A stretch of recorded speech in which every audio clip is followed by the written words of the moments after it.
So you had a very strong grounding in the church and in your family to prepare you for your leadership roles. So how did you take those qualities and then apply them? Because you've had quite a varied career. You practiced as a lawyer initially, and then you worked in the public, in the health sector, and now you are where you are. Before I got, because that's what I have to put up on my website to make it look good. But when I finished law, my first role out of law school was I was a typeset ad working at classifieds. I was in the call center. Whilst I'd done a law degree, my mindset was still, I'm going to really struggle. I want to do something that I know I can do. So instead of practicing law or going to do profs, I went and was typesetting ads.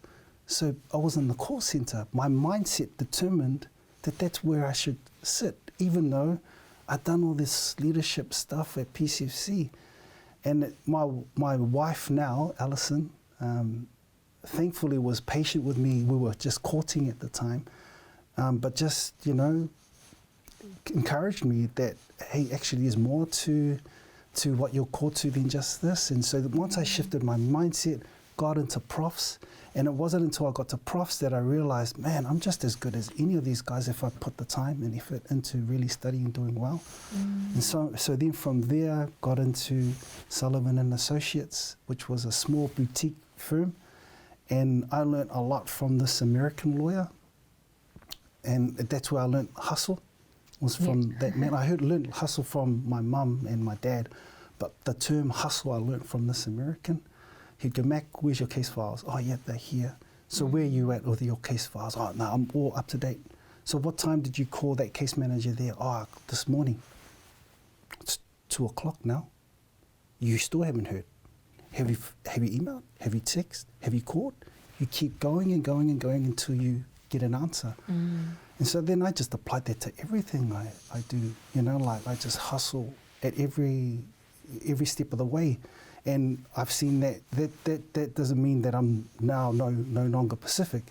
It's the heart of why I do things, just channeled in a manner that will make it work in this environment. So from there, thankfully got into the Pacific Business Trust. I learned a lot in ProCare Health Limited, so that was the health management side.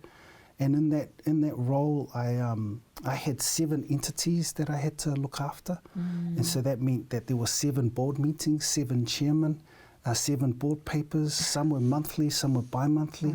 But I learned in that process governance, management, operations, finances, people, in this short 3-year, 4-year period, from coming Pacific Health Manager to then becoming a senior manager, community and funding.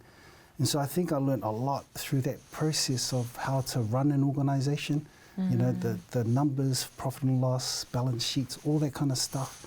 So by the time I got to, become the Chief Executive at PCF, where I was doing economic development initiatives in the Pacific region, and then thankfully here at Ministry for Pacific Peoples, all of that background has meant that I could run, thankfully, MPP the way that we have.